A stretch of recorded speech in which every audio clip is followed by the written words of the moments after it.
Welcome back to my channel. Good afternoon guys, कैसे हैं आप सब। मीठी गोली डॉक्टर आपका वेलकम करता है। आज हम नए सीरीज़ की स्टार्ट करते हैं कि एफोरिज्म जो हमारा चल रहा है मास्टर प्लान, कि अब आप एफोरिज्म कभी नहीं भूलोगे। तो जिसमें लास्ट क्लास में हमने एफोरिज्म 1 को डिस्कस किया था, आज हम इसके फुटनोट को समझेंगे। और कल हमने 3 टॉपिक्स में इसको डिवाइड किया था, जिसमें हमने कल एक तो हेल्थ को समझा था कि हेल्थ क्या होती है, उसकी डेफिनेशन समझा था, उसका पॉइंट ऑफ व्यू समझा था कि डिफरेंट पायोनियर्स ने हेल्थ को कैसे डिफाइन किया था। इसमें सबसे पहले हमने हेल्थ को अंडरस्टैंड किया था, फिर एक सिक पर्सन क्या होता है, सिक पर्सन को अंडरस्टैंड किया था। नेक्स्ट हमने क्या समझा था, इसके अंदर डिजीज़ क्या होती है, ठीक है। बट एक टॉपिक इसके अंदर रह गया था कल हमारा कि क्योर क्या होता है। तो आज हम समझेंगे पहले क्योर क्या है, नेक्स्ट हम उसके बाद मूव किस पे करेंगे, फुटनोट के एक्सप्लेनेशन के ऊपर। सो गाइज, आज का लेक्चर स्टार्ट करते हैं। बने रहिए आप हमारे साथ। मीठी गोली डॉक्टर को सब्सक्राइब कीजिए ताकि वीडियो का नोटिफिकेशन आपके पास तुरंत आ जाए। क्योर क्या है। Hahnemann strongly believed removal of the totality of symptom is removal of disease. In homeopathic cure has a special significance. क्या समझा इस लाइन से आपने, पहले हम एक एक वर्ड को समझते हुए चलते हैं। कि जो मास्टर हैनीमैन सर थे, उन्होंने बिलीव किया कि रिमूवल ऑफ सिम्टम, क्या रिमूवल ऑफ सिम्टम, क्या बोला गया उन्होंने, रिमूवल ऑफ डिजीज़। कि जो हमने सिम्टम्स को जो रिमूव किया है, उसको हमने क्या कर दिया, डिजीज़ को रिमूव कर दिया। बट ये आपका क्योर नहीं है। क्योर का होम्योपैथी में एक स्पेशल सिग्निफिकेंस है, वो समझते हैं कि क्या है। May removal of the most annoying and removal of the external bodily symptoms does not mean cure. कि क्योर का मतलब ये भी नहीं है क्या कि सबसे पहले कोई पेशेंट आया, उसको कोई भी एनोइंग सिम्टम है, एनोइंग मतलब जो ज़्यादा परेशान कर रहा हो, ज़्यादा इरिटेट कर रहा हो कोई सिम्टम, आपने उसको हटा दिया। कोई एक्सटर्नल जो बॉडी पार्ट है वो उसका अफेक्टेड है, उसको कोई पेन हो रहा है, आपने पेन किलर दे दी। उसको कोई मतलब जलन हुई, बर्निंग सेंसेशन है, ईचिंग है, आपने उसको अगर टेम्परेली उसको रिकवर कर दिया या उसको रिलीफ दे दिया, तो वो आपका क्या कंसिडर नहीं होगा, वो भी इसका मतलब भी क्योर नहीं है। बट क्योर है क्या एक्चुअल में। Cure is nothing but the permanent removal of the whole symptoms by harmless and fixed principle. Meaning क्या हुआ इसका, ये समझते हैं। क्या डेफिनेशन बोली है इसके लिए। Cure is nothing but the permanent removal, एक एक वर्ड को ब्रेक करते जाइए, अंडरस्टैंड करते जाइए।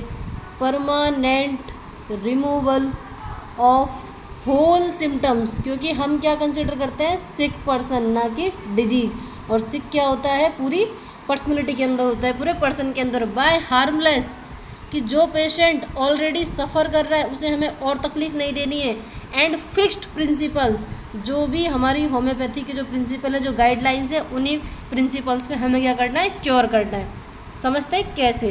क्या हुआ, सबसे पहले आपने हार्मलेस, ऐसा नहीं है कि पेशेंट आया, आपने क्या किया, बिना उस पर्सन का केस अच्छे से नहीं लिया, पोटेंसी सेलेक्ट ढंग से नहीं की, सोचा कि एक्यूट केस है, एक काम करते हैं हाई पोटेंसी देते हैं, पेशेंट जल्दी ठीक हो जाएगा, हमारा नाम हो जाएगा, भाई साहब वो डॉक्टर तो बहुत बढ़िया है। आपने उसको 1 mg की पोटेंसी दे दी सिंगल एक्यूट केस के अंदर। बट उस पर्सन को क्या हो गया, एग्रावेशन। ऐसा नहीं है कि ये बहुत बड़ा मिथ है कि होम्योपैथी में साइड इफ़ेक्ट नहीं होते, बट एग्रावेशन होते हैं। एग्रावेशन एडवर्स हो सकते हैं, जो पेशेंट की कंडीशन को और ख़राब कर सकते हैं अगर आपने पोटेंसी सही से सेलेक्ट नहीं की। तो आपको सबसे पहले केस टेकिंग करनी है, उसके बाद में पर्सन की ससेप्टेबिलिटी के बेस पे अच्छे से एक राइट पोटेंसी और एक correct repetition of dose select करना है कि उसे किस अकॉर्डिंग हमें मेडिसिन देनी है।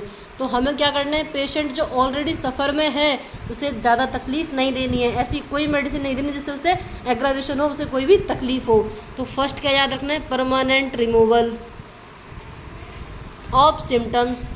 किस में से, होल सिम्टम्स का, क्योंकि हम किस में ट्रीट करते हैं, फिजिकल, इमोशनल और मेंटल वेलबींग। हमें तीनों क्राइटेरिया को सेटिस्फाइड करना है। नेक्स्ट क्या है, हार्मलेस वे में करना है। और लास्ट क्या है, फिक्स्ड प्रिंसिपल्स ऑफ होम्योपैथी, जो कि क्या है, जैसे कि कार्डिनल प्रिंसिपल्स है आपके 7, law of similia, law of minimum, law of क्या बोलते हैं, simplex, law, theory of doctrine, theory of drug dynamization. तो ये सारे 7 कार्डिनल प्रिंसिपल्स है। नेचर का जो लॉ ऑफ क्योर है, इन सबको इसमें आपको फॉलो करते हुए क्योर करना है। वही क्या कहलाएगा, आपका एक्चुअल क्योर कहलाएगा। When the patient is brought back to his previous healthy state it is considered that is cured. कि क्योर्ड का मीन क्या हुआ कि जो पर्सन पहले हेल्दी था, यहाँ पर्सन क्या था आपका हेल्दी, डिरेंजमेंट की वजह से क्या हो गया वो सिक, तो यह क्या हो गया उसकी फॉर्म में अल्टर्ड हो गई इसकी स्टेट, पहले से क्या हो गया वो चेंज हो गई इसकी स्टेट, वापस से आप इसको हेल्दी में ले आते हो, ये क्या कहलाता है, क्योर कहलाता है। कि उसकी जो प्रीवियस जो हेल्थ स्टेट थी उसमें अगर हम उस पेशेंट को लेके आ पा रहे हैं तो वो क्या है, क्योर है। कैसे लेके आएंगे, permanent removal of whole symptoms by harmless and fixed principles of homeopathy. Next इसमें आगे चलते हैं कि if the removal of symptoms is not followed by a restoration to health it can not be called a cure. कि अगर हम उसकी health को रिस्टोर नहीं कर पाए, अगर हम उसकी हेल्दी कंडीशन को वापस नहीं ला पाए तो वो क्योर नहीं कहलाएगा। It's the sole duty of the physician is to heal the sick. कि उसे सिर्फ डिजीज़ ख़त्म नहीं करनी है, उसे उस पर्सन को क्योर करना है, उसे ट्रीट करना है। उसको ये नहीं है कि सिर्फ सिम्टम्स को उसको टेम्परेरी रिलीफ दे दिया उसने। फिजिशियन की सोल ड्यूटी क्या है, हील द सिक या cure the sick. A cure is a product of art, ये हमने डिस्कस किया हुआ है आगे ऑर्गेनन में। जो जीनियस ऑफ होम्योपैथी है स्टुअर्ट क्लोज ने लिखी है ये लाइन कि a cure is a product of art, the favourable outcome of medical treatment may be either a cure or a recovery, the terms are not synonyms. Natural recoveries following treatment consisting of mere palliation of symptoms should not be mistaken for cure. A cure is always a result, art and is never brought about by nature. ये उस book में लिखा हुआ है किसमें, the genius homeopathy by Stuart Close. इसका meaning समझते हैं क्या है कि एक जो क्योर है ना वो आर्ट का रिजल्ट है। जो एक आर्टिस्ट है, जो एक फिजिशियन है, उसे आर्ट आती है। कौन सी आर्ट है, केस टेकिंग की आर्ट आती है उसे। वो केस टेकिंग करेगा, सिम्टम्स की टोटलिटी बनाएगा, उसको फाइंड ए सिमिलिमम करेगा, करेक्ट पोटेंसी सेलेक्ट करेगा, देन वो रिजल्ट क्या निकल के आएगा, क्योर निकल के आएगा। जो नेचर होती है ना, नेचर वो क्या करती है, रिकवरी लेके आती है। क्या लाती है, रिकवरी। आपने सुना कि एक पेशेंट का एक्सीडेंट हुआ, उसको फ्रैक्चर हुआ, उसने एलोपैथी ट्रीटमेंट लिया, कोई भी सर्जरी करवाई, तो वो उसमें रिकवर हुआ है वो पेशेंट, उसका क्योर नहीं हुआ है। दोनों सिनोनिम्स नहीं है, दोनों वर्ड्स का मीनिंग आपको समझना ही होगा कि क्या मीन्स है नेचर मतलब रिकवरी का और क्योर का। क्या बोला था उन्होंने कि recovery, a natural recoveries following treatment consisting of mere palliation of symptoms should not be mistaken for cure. कि जो नेचुरल जो रिकवरीज हुई है, कभी कभी क्या होता है, नेचर भी कुछ सर्टेन डिजीज़ के क्योर को परमिट करती है। नेचुरल जो रिकवरीज होती है उसमें क्या होता है, पैलिएशन हो जाता है कुछ सिम्टम्स का। अब ये पैलिएशन क्या है, सेपरेशन क्या है, इस पर एक सेपरेट अलग से वीडियो आ जाएगी आपको, और वैसे मैंने लास्ट क्लास में इसको डिस्कस भी किया हुआ है, आप पुरानी वीडियो जाके देख सकते हैं चैनल के ऊपर। जो पैलिएशन होता है उसको हम गलती से should not be mistaken for cure, इसको हम क्योर नहीं समझेंगे कि क्योर क्या है। Cure is a result of art और it's brought be never by nature. ये स्टुअर्ट क्लोज के जो थे पॉइंट ऑफ व्यू थे फिलोसॉफिकल।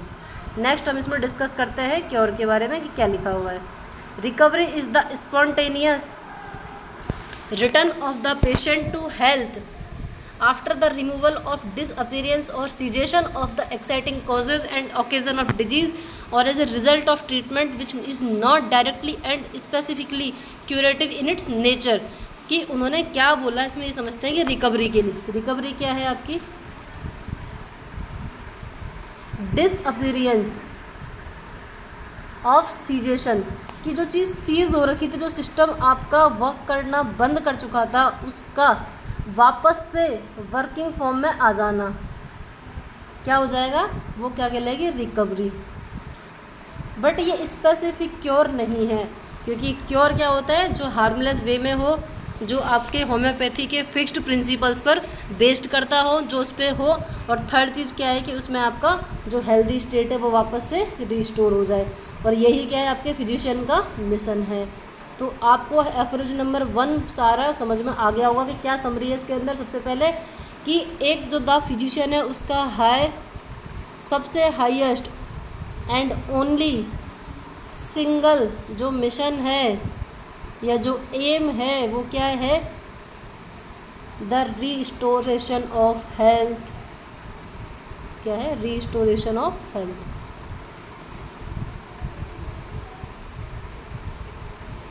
ठीक है। नेक्स्ट इसमें हम क्या लिखा हुआ है, एक लाइन कि primarily and essentially cure is the restoration directly by medical art और नॉर्मल फिजियोलॉजिकल एक्शन। कि जो क्योर और रिकवरी का ये बेसिक सा डिफरेंस है, ये आपको समझ में आ गया होगा कि क्योर क्या होता है, restoration of the health the directly by medical art. Cure किसका फॉर्म है, आर्ट का फॉर्म है। क्योर किससे आता है, हमेशा आर्ट से आता है।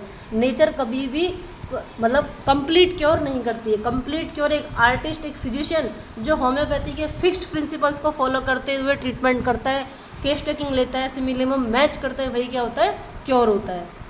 तो आगे बढ़ते हैं इसके अंदर हम।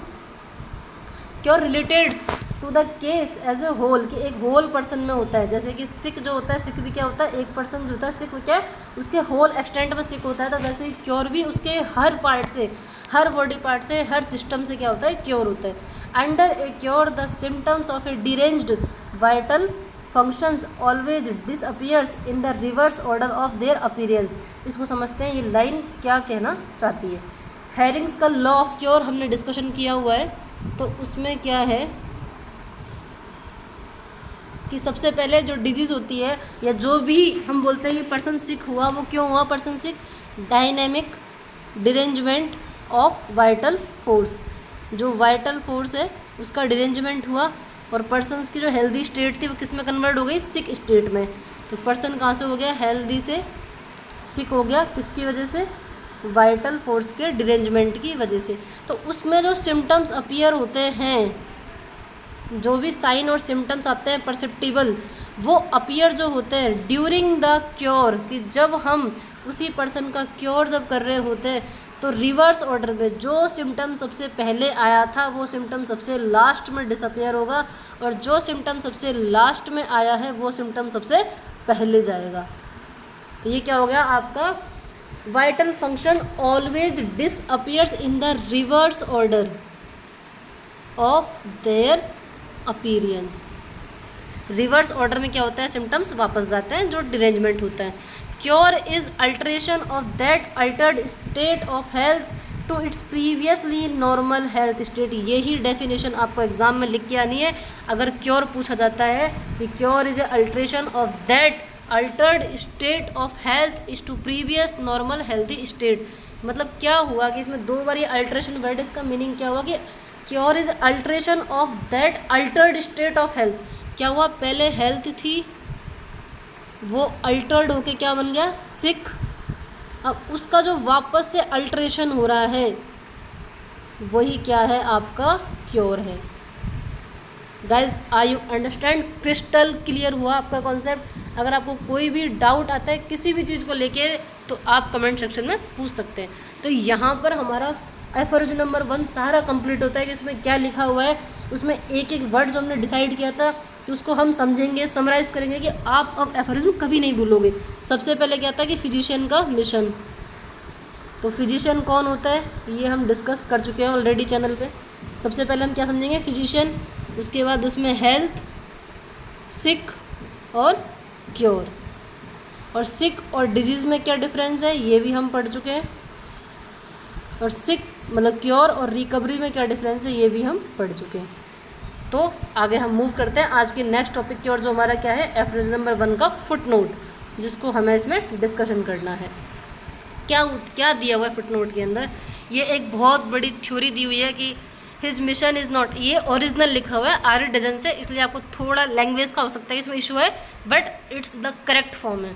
कि इसमें क्या लिखा हुआ है, his mission is not however to construct so called systems by intervening empty ideas and hypotheses concerning the internal vital processes and consequently the actual mode in which disease are produced in the interior of the organism। हम इसको छोटे छोटे टुकड़ों में divide करते हैं, then इसको हम समझते चलते हैं एक एक लाइन को। उन्होंने बोला हिज मिशन, हिज मीन्स किसका मिशन, फिजिशियन का मिशन। क्या हो गया उसका, restore of health. Is not क्या मिशन नहीं, उसका मिशन तो क्या है वो तो हमें पता है। अब इन्होंने जो लिखा है कि his mission is not however to construct so called system, कि उसका मकसद ये नहीं है कि ये जो बॉडी सिस्टम है ये कैसे बना, जो सो कॉल्ड सिस्टम है इसके बारे में कोई हाइपोथेसिस दे, कोई भी परिकल्पना दे, कोई भी अपने दिमाग से कुछ भी इंटरवेनिंग एम्प्टी आइडियाज़, कुछ भी बिना सोचे समझे खाली आइडियाज़ दे रहा है कि वो डिजीज़ कैसे प्रोड्यूस हुई होगी, उसका क्या कॉज रहा होगा, उस डिजीज़ का क्या पैथोलॉजिकल कंडीशन है बॉडी में। आपका मिशन ये नहीं है, आपका सोल मिशन क्या है, क्योर। क्या मिशन है आपका, क्योर। ठीक है, आगे समझते हैं क्या दे रखा है इन्होंने। Which disease are produced in the interior of the organism, whereon so many physicians have hitherto ambitiously wasted their talents and their time, nor is it to attempt to give countless explanations regarding the phenomena and diseases and their proximate cause, which must ever remain concealed, wrapped in unintelligible words and an inflected abstract mode of expressions, which should wound every lamed in order to amaze the ignorant, while its sick humanity signs in vain for aid of such lamed reverses, which the name of theoretic medicines is given and for which peculiar professorship are instituted. We have had quite enough, and it's now high time that we who call themselves physicians should at length cease to deceive suffering mankind with mere talk, and begin now instead for once to that is really to aid and to cure. इसका line का हम एक बहुत summarise कर लेते हैं छोटे छोटे शब्द में। उन्होंने क्या कहा है, सबसे फर्स्ट लाइन में उन्होंने कहा है कि जो फिजिशियन का मिशन है वो उसके ऊपर कोई भी एक्सप्लेनेशन या काउंटलेस थ्योरीज देना नहीं है कि कैसे ये सिस्टम बना, कैसे डिजीज़ हुई, डिजीज़ का क्या फिनोमिना है, क्या उसका कॉज रहा होगा अप्रॉक्सीमेट। फर्स्ट लाइन में उन्होंने ये डिस्कस किया। सेकंड वो क्या कहना चाह रहे हैं कि जो फिजिशियन होता है अपने आइडियाज़ को डालता है उसमें, और वही क्या करता है, अपना टैलेंट और अपना टाइम दोनों को वेस्ट कर रहा होता है। ठीक है। थर्ड चीज़ उन्होंने क्या लिखा है इसके अंदर कि वो अपने इंटेलिजिबल, अपने आप को इंटेलिजेंट समझता है, और अपने इंटेलिजेंट और मेडिकल की जो लैंग्वेज है उसमें जो पर्सन है, जो मैनकाइंड जो सफ़र कर रहा है, उसे वो डिसीव धोखा देता है, उसे अपनी बातों में फंसाता है, रैप्ड करता है कि सर ये हुआ होगा, ये हुआ होगा। उसको काउंटलेस क्या देते हैं, एक्सप्लेनेशन दे रहा रहता है, स्पॉन्टेनियस थ्योरीज देता हो रहता है कि ये हुआ होगा, ऐसा होगा। नाइदर उसको क्या करना चाहिए, इसको छोड़कर उसे उसका पहला फोकस सोल ड्यूटी क्या है उसकी, उसे क्योर करने पर फोकस करना चाहिए, उसे केस टेकिंग पर फोकस करना चाहिए, रिस्टोरेशन ऑफ द हेल्थ पर फोकस करना चाहिए। हैंडमैन ने कहा कि इट्स द हाई टाइम, ये एक वक्त आ चुका है कि अब हमें पर्सन्स को डिसीव नहीं करना है बल्कि उनके क्योर पर फोकस करना है। थ्योरेटिक मेडिसिन से काम नहीं चलेगा, सिर्फ काउंटलेस एक्सप्लेनेशन देने से काम नहीं चलेगा, थ्योरी से काम नहीं चलेगा। हमें क्या करना होगा, पर्सन को क्योर करना होगा। फुटनोट 1 में हैनीमैन ने क्या किया, उस टाइम के जो ओल्ड स्कूल के जो फिजिशियंस थे या आज भी जो लोग अपने आप को इंटेलिजेंट आइडियाज़ में पर्सन्स को रैप्ड करते हैं, उसे धोखा देते हैं, उसको फालतू की इधर उधर के अपने टैलेंट्स का शो ऑफ करते हैं, उनको क्रिटिसाइज़ किया है हैनीमैन सर ने। क्या किया है, क्रिटिसाइज़ किया है कि they waste their knowledge and time and talent. किस चीज़ में वेस्ट कर देते हैं, वो सिर्फ उस पर्सन को अपनी बातों में फंसाने के लिए वेस्ट कर देते हैं, जबकि उनका जो मेन जो सोल ड्यूटी है वो क्या है, जो पर्सन जो सफ़र कर रहा है उसको क्या करना है, मेडिकल एड, उसकी सहायता करना है, जिसको मेडिकल की क्या है, नीड है, उसकी उसे क्या करना है, ड्यूटी फॉलो करनी है, ना कि उसे कोई भी काउंटलेस थ्योरी या उसे कुछ भी समझाने की ज़रूरत नहीं। क्योंकि एक पर्सन जो ऑलरेडी सफ़र कर रहा है उसे कोई आप नहीं समझा पाओगे कि क्या डिजीज़ हुई है, सर आपको ये कॉज रहा होगा, अब आप बोलने लग जाओगे। कोई एक पेशेंट आया कि उसे नींद नहीं आती है रात को, तो आपने बोल दिया कि सर हो सकता है आपको ट्रिपेनोसोमा का इन्फेक्शन हो। अब उस बेचारे बंदे को पता ही नहीं कि ट्रिपेनोसोमा क्या होता है। अब आप उसे फालतू का अपना मेडिकल की वहाँ पे हिस्ट्री झाड़ रहे हो कि सर ये पैथोलॉजी रहती है, इस तरीके से माइंड पे वो इफेक्ट करता है, इसको हम स्लीपिंग सिकनेस भी बोलते हैं। नहीं, उसे भाई नहीं है ना, मतलब उसे जो पर्सन है उसे सिर्फ क्योर चाहिए, उसे क्या चाहिए, अपनी जो वो परेशानी है उससे वो रिलीफ चाहता है। तो आप क्या कीजिए, उसे रिलीफ देने का काम कीजिए, ना कि उसे काउंटलेस एक्सप्लेनेशन, जिसको हमने यहाँ एनालिसिस भी कर दिया कि हिज मीन्स क्या है फिजिशियन, नो हाइपोथेसिस अप्लाई, यहाँ पे सॉरी गलती से आप इसको लिख लेना अप्लाई, कि कोई भी आपको अपने अजम्पशंस, कोई भी थ्योरी, कोई भी हाइपोथेसिस अप्लाई नहीं करनी है। No any theory, don't show your talent to your patient, कि नहीं अब मेरे पास पेशेंट आ गया, मेरा नॉलेज दिखाने का वक्त आ गया, नहीं। 83 एफरिज्म के अंदर मास्टर हैनीमैन सर ने बिल्कुल क्लियर लैंग्वेज में कहा है कि आपको सिर्फ और सिर्फ एक ऑब्जर्वर बनकर सुनना है उसको। 84 एफर्ज में उन्होंने बताया कि आपको पेशेंट को इंटरप्ट नहीं करना है until they vendor of the matters, कि जब तक वो अपने मुद्दे से भटक नहीं जाते हैं। वो किसी बात को करते करते हो सकता है कि वो पहले अपनी प्रॉब्लम्स बता रहे हो, लेकिन फिर वो बाद में किसी और टॉपिक पर चले गए, तब ज़रूर आप उसे इंटरप्ट कर सकते हो। अदरवाइज़ आपको पेशेंट को उनकी लैंग्वेज में क्लियर सुनना होता है, ठीक है, वहाँ पे आपको अपना दिमाग नहीं लगाना है। एफोरिज्म नंबर 6 इसका बेस्ट एग्जाम्पल है कि अनप्रीजुडिसाइड ऑब्जर्वर होना चाहिए फिजिशियन को। एक फिजिशियन जो ट्रू प्रैक्टिशनर बनता है हीलिंग आर्ट का, उसे इन सारी चीज़ों की नॉलेज होनी चाहिए। नेक्स्ट इसमें क्या है कि don't show your talent, don't give countless explanation regarding phenomena in disease, कि आपको नहीं बताना है कि हो सकता है ये हुआ हो, ये हुआ हो, ये हो। रादर देन केस टेकिंग लीजिए, आप कंप्लीट केस लीजिए, ड्रग पिक्चर वो डिजीज़ पोर्ट्रेट बनाइए, ड्रग पिक्चर से मटेरिया मेडिका में आप उसको सिमिलरिटी से मैच कीजिए, पोटेंसी सेलेक्ट कीजिए, रेमेडी दीजिए, रिपीटेशन ऑफ डोजेस सेलेक्ट कीजिए। आपको होम्योपैथी बिल्कुल मैजिक की तरह वर्क करती नजर आएगी। Don't misleads the patient with their intelligent talks, और पेशेंट को भटकाइए मत कि अपनी इंटेलिजेंट बहुत दिमाग वाली बातों में, ठीक है। तो आई थिंक आपको ये समझ में आ चुका होगा। Focus on giving on relief to patients, provide cure not suppression और पैलिएशन। तो प्लीज़ दिल थाम के बैठिए, वेट करना होगा। नेक्स्ट लेक्चर जो होगा हमारा एफरिज्म पे हम बाद में मूव करेंगे, पहले हम सप्रेशन और पैलिएशन को डिस्कस करेंगे। Hahnemann criticises some of the works of physician, कि जो फिजिशियन इस टाइप का वर्क करते हैं उन्होंने उसको क्रिटिसाइज़ किया है मास्टर हैनीमैन ने एफरिज्म नंबर 1 के फुटनोट के अंदर। Don't give any theory about the disease and it's causes, कि आपको वहाँ पे उस बीमारी के बारे में बता के अपने आप को टैलेंटेड शो नहीं करना है कि मुझे इतना आता है। आपको रादर देन किस चीज़ पे फोकस करना है, उस पर क्योर पे फोकस करना है, कि जो पर्सन सफ़र कर रहा है उसकी सफरिंग को आप कम कर सके, उसकी तकलीफ़ को कम कर सके और आप उसमें क्योर दे सके। कंक्लूजन क्या निकला हमारे आज के और कल के लेक्चर का, कि एफरिज्म नंबर 1 है उसमें क्या है कि फिजिशियन का जो हाई एंड ओनली मिशन है वो क्या है, रीस्टोर द हेल्थ है, क्या है, क्योर करना है। और क्योर क्या है, permanent removal of whole symptoms, किसका, why guiding by fixed principles, जो किस पे बेस्ड है, फिक्स्ड प्रिंसिपल्स। कैसा होना चाहिए, वो हार्मलेस होना चाहिए। एंड नेक्स्ट जो एफरिज्म नंबर 2 है आइडियल क्योर, तो वो भी हम इसमें डिस्कस करेंगे नेक्स्ट लेक्चर के अंदर। और फुटनोट 1 में हमने क्या डिस्कस किया कि फुटनोट 1 बताता है फोकस ऑन क्योर, आपको पर्सन के क्योर पर फोकस करना है, ना कि उसको ये बताना है कि आपका सिस्टम ऐसे वर्क करता है, फिजियोलॉजी में ये होता है, स्टमक का ये वर्क है, इसमें ऊपर इंटेस्टाइन होती है, इसके नीचे, इसके बाद में पैनक्रियास साइड में, नहीं, उसे कोई मतलब नहीं है कि उसकी बॉडी में क्या चल रहा है, उसे बस उस टाइम क्या चाहिए, क्योर चाहिए। Don't give any theory, no intervention apply and follow guidelines and cure, कि आप जो होम्योपैथी की जो फिक्स्ड प्रिंसिपल्स है उनको फॉलो कीजिए एंड उसमें क्या कीजिए, उस पर्सन को क्योर करिए।